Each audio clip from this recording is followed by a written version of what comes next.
Shqiptari I kërkuar nga antimafia e barit zbulohet I fshehur në Belgjik dhe arrestohet për llogari të Italisë.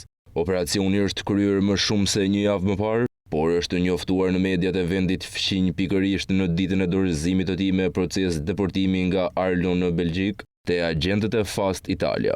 Shqiptari ishte I kërkuar në kuadër të operacionit ndërkombëtar të koduar URA, teksa ju dorëzua autoriteteve italiane në aeroport. Ai është pjesë e listës me 52 emra të arrestuarish, të kërkuarish dhe të akuzuarish të antimafia së barit për 4 organizatat kriminale që përbën një kartel të fuqishëm droge, ku 3 ishin italian dhe 1 shqiptar. Në aksionin e kapjes së shqiptarit në Belgjik bëhet me dije se morën pjesë edhe agent nga Luksemburgu. Aktiviteti hetimor transnacional që synonte gjetjen dhe kapjen e të riut I lejoi ekipit Fast të Luksemburgu të kryente një aktivitet ndjekje deri në kufirin me Belgjikën, ku shqiptari I kërkuar u gjurmua mbrëmjen e 20 majit. Në Shqipëri u kryen të paktën 9 arrestime, për të cilën GKK ka dhënë edhe masat e sigurisë me burg, teksa SPAK dhe antimafia e barit dolën në një konferencë për shtyp. Organizata sipas përgjimeve dhe zbërthimit të platformës të koduar Sky ECC drejtohej në Shqipëri ku kishte bazën në Durrës nga grupi I troplinëve, teksa kokat e tij akuzohen Adi Çoba, I thirrur edhe si Bisha dhe Elvis Doçi, I thirrur edhe Visi I Pojës si dhe të tjerë.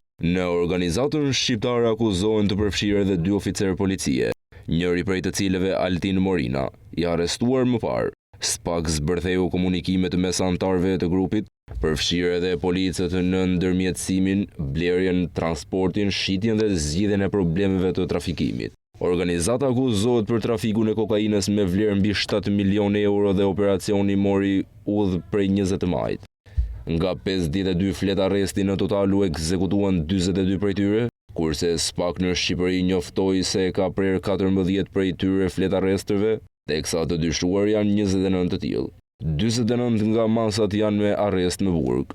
Mega operacioni është zhvilluar në Shqipëri nga SPAK, I cili ka marrë firmën e GKK për 29 arrestime me burg, të cilat përveç anëtarëve të grupit kriminal kanë shkuar edhe për polic, avokat, pronar biznesesh dhe zyrtar të tjerë.